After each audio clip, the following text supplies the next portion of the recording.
What is up, though, Lions fans? It's your boy Chef, and we are back. You already know what time it is. It is time for the YAK Pod episode number 32.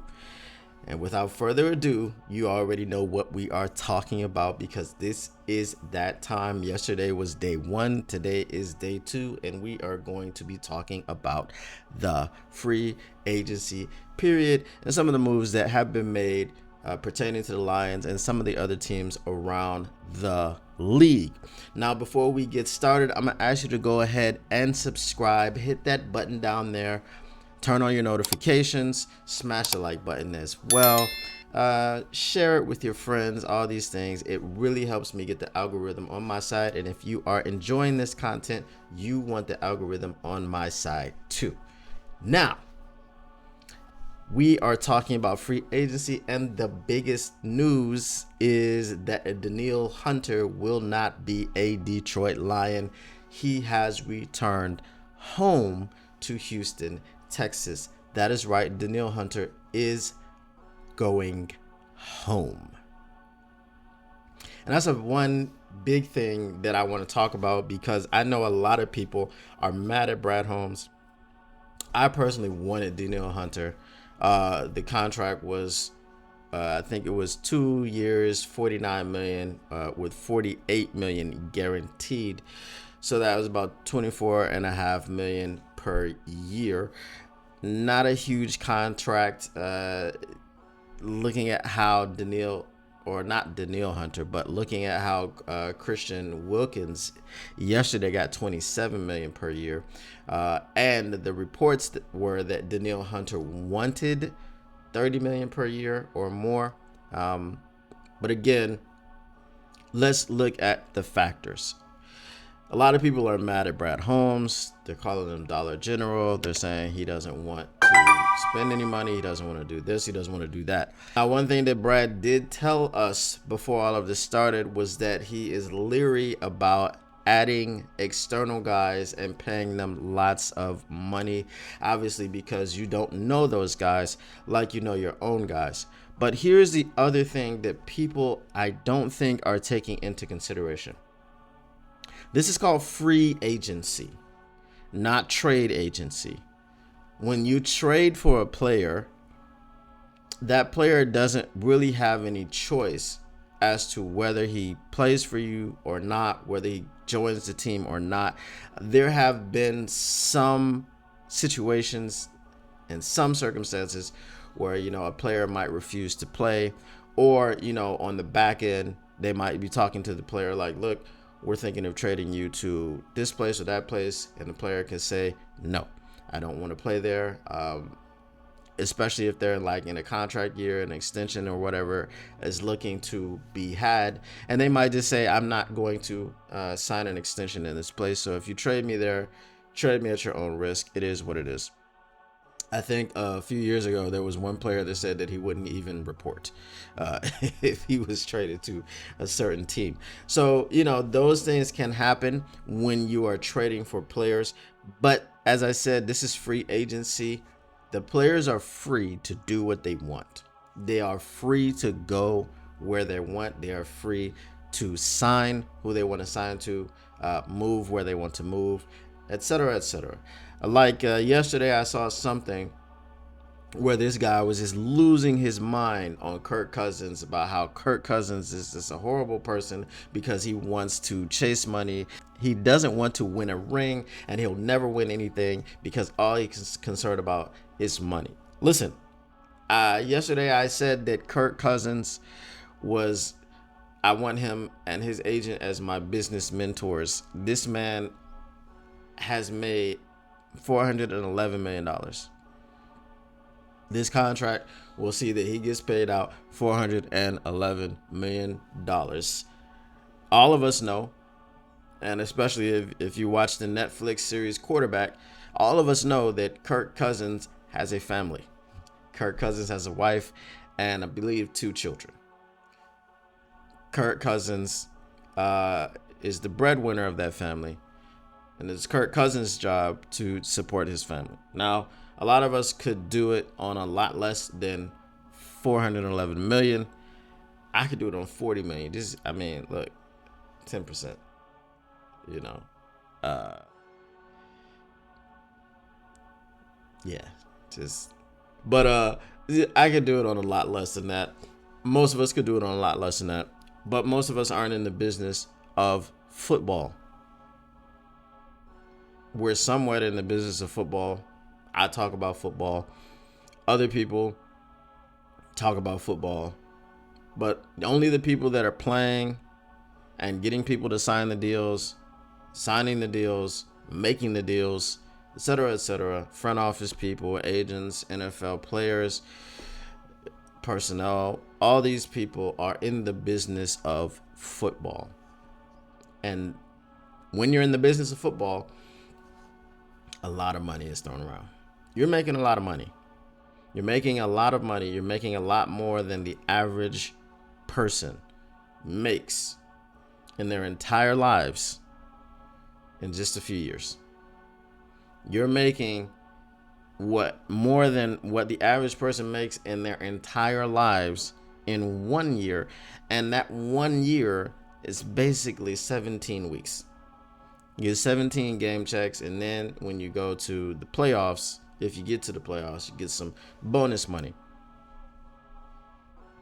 So I can't blame a Kirk Cousins for going to Atlanta, who was going to pay him more than the Vikings. And oh, by the way, the NFC North is turning out to be a torrid division right now. The moves that the Packers are making, bringing in Josh Jacobs and Xavier McKinney, the Bears are bringing in everybody and their mama. Everybody and their mama. Mama, you want to play too? Yes. Okay, the Bears are getting everyone. They just flipped Jonathan Owens, Simone Biles' husband, and Simone Biles was on Twitter talking about Chicago, here he comes. Like, bro, I mean, Chicago is trying to get everybody for that defense. We're assuming that they're going to trade Justin Fields and draft Caleb Williams. We don't know. That would probably happen during the draft. I'm not hearing about too much movement. Like I said, Pittsburgh and Atlanta were the two teams that they were talking about Justin Fields would go to and he would be a fit. Well, both Pittsburgh and Atlanta have their quarterbacks, veterans, Kirk Cousins to Atlanta, as we just said, Russell Wilson to the Pittsburgh Steelers. So with Kirk Cousins going to Atlanta, he's going to a situation where the division is weak. The Tampa Bay Buccaneers, the New Orleans Saints, and who's the fourth team in the NFC South? I'm drawing a blank. Tampa Bay Buccaneers and the Carolina Panthers. Carolina Panthers are awful. They're not really doing much to get any better. They're losing players. So they're bad. The Tampa Bay Buccaneers are solid. They're going to be their competition. The New Orleans Saints are in a cap hell type of situation. So Kirk Cousins wants to join the Falcons and make all that money and go to an easier division where he could probably win it pretty easily and then go to the playoffs. And we know once you get into the playoffs, anything goes. So that fan was totally off base for screaming on Kirk Cousins and saying that he didn't care about winning because he went and he took the highest contract that was available to him. It was the highest contract available to him, which he has a responsibility for taking care of his family. And it just so happens that it is the best situation for winning. The Minnesota Vikings are no longer the best situation for winning for him because Detroit is already there. The Bears are coming. The Packers are coming. And the Minnesota Vikings are getting worse. So they will probably be at the bottom of the NFC North. And Kirk Cousins gets out of there. But What pertains to us more so is the Danielle Hunter thing. And as I was saying, there are other things that are at play. There are other factors at play when we're talking about free agency. Danielle Hunter went home. He is from Houston, Texas. I mean, most players would love the opportunity to play for their hometown teams. If your hometown has a team, you grew up watching that team, you grew up wanting to play for that team. When I was a kid in Detroit, there was no other team that I was growing up wanting to play for. You know, Barry Sanders was my dad, as far as football was concerned. And that's what I wanted to be like. That's what I wanted to emulate. I studied Barry Sanders. I tried to run like him, tried to make cuts like him, move like, just that was my guy. That's who I grew up watching. And that's the team I wanted to play for. If you play Madden, I don't care. Like, I was playing Madden when the Lions were 0-16 and I was still picking them. I wouldn't pick another team. You know what I mean? Even if I just completely overhaul the roster and I've got like a lot of players that aren't on that team actually, but I'm still playing with my hometown team. If you put me in the NFL right now, I don't want to play for any other team other than the Detroit Lions. So Danielle Hunter had the opportunity to do that. He had the opportunity to go home and play for the Houston Texans. I can't blame him, so everything that happens is not Brad Holmes' fault. He didn't get this player. Well, that doesn't mean, like, we already know he tried to get Danielle Hunter before. Danielle Hunter, obviously now with a free option, wherever he wanted to go, pick and choose, he went home. It's as simple as that. It's not always that Brad Holmes is cheap. It's never that Brad Holmes doesn't know what he's doing, because everything that he has done to this point got us to the NFC Championship game. And Brad Holmes did not drop passes on 3rd and 4th down. Brad Holmes didn't make the decision to go for it on 4th down if you don't like the decision. Brad Holmes did sign a kicker who we don't trust completely, if you want to talk about that. But again, everything that he's done to this point has gotten us where we are, and that is we were in the NFC Championship game this last season, and we're expected to contend for more. Now, I know that you believe if we don't get this guy, if we don't get that guy, this team got that guy, this team got that guy, and that makes them automatically better. And in some situations it does, and in some situations it doesn't. Some situations it's not a scheme fit. Some situations it's not a culture fit. Some situations it's just not gonna work out because of other factors on the team. The season is a long season. You have to play the games. There are paper champions every year that don't even make the playoffs. Let me say that again. There are paper champions every year that don't even make the playoffs. The Bears last year, again, as I said yesterday, went out and spent a ton of money on linebackers, and their defense wasn't that great. It was good. It was better throughout the season, but at the beginning of the season, it wasn't that great. And sometimes that's all you need. Sometimes you just need a bad stretch of play that will not allow you to enter the playoffs. You might start off the season poorly. Just look what happened to us two years ago. We started off the season poorly. We ramped it up, won the last 8 out of our last 10 games, but it wasn't enough because we didn't play well at the beginning of the season, the first half of the season. That's just how it goes, man. So I like the Amik Robinson signing. I obviously, he's not going to be your starting corner. That's why we have Carlton Davis. Marcus Davenport, again, looking around the league, people are saying he's a steal if healthy. And if healthy is a big if for him. Obviously, I don't believe we're done. DJ Reader is still out there. I did hope to get Shaquille Barrett, but he went to the Dolphins.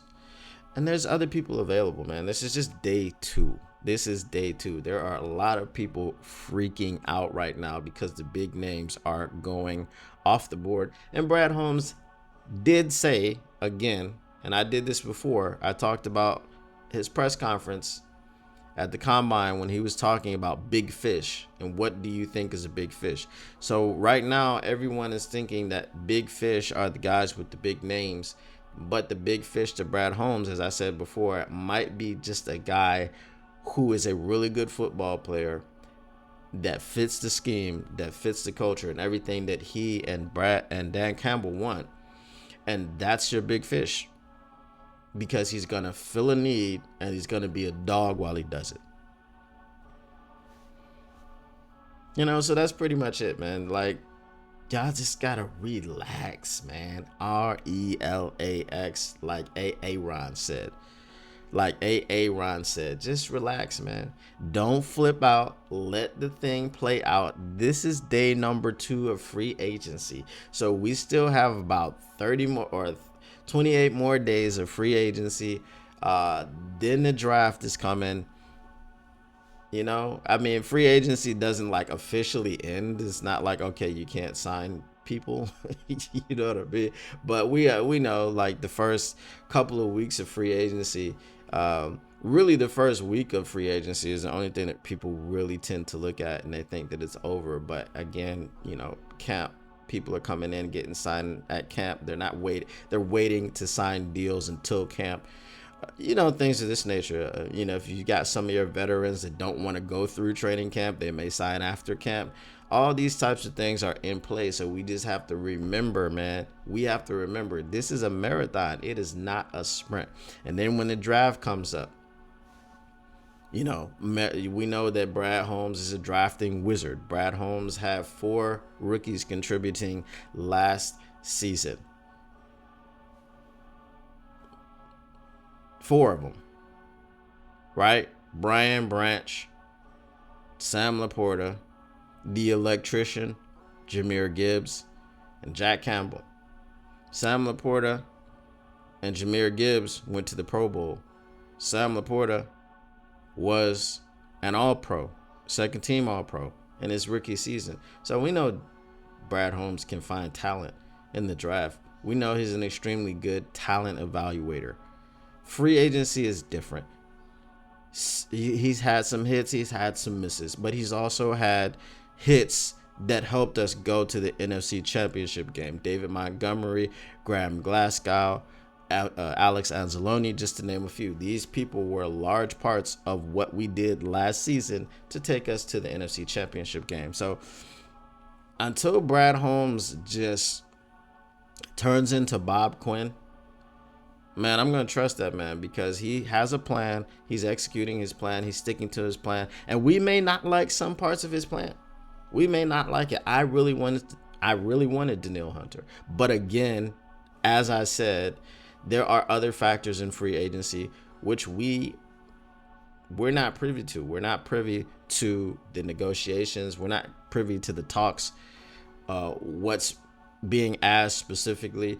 There may be some language in contracts that some agents don't feel comfortable with, and they may just want to go to another team, and it may not be that big of a deal to us, but it may be to them. So there's just a lot of moving pieces in free agency, no pun intended, but that's really what it is. So again, just relax, man. Enjoy the ride.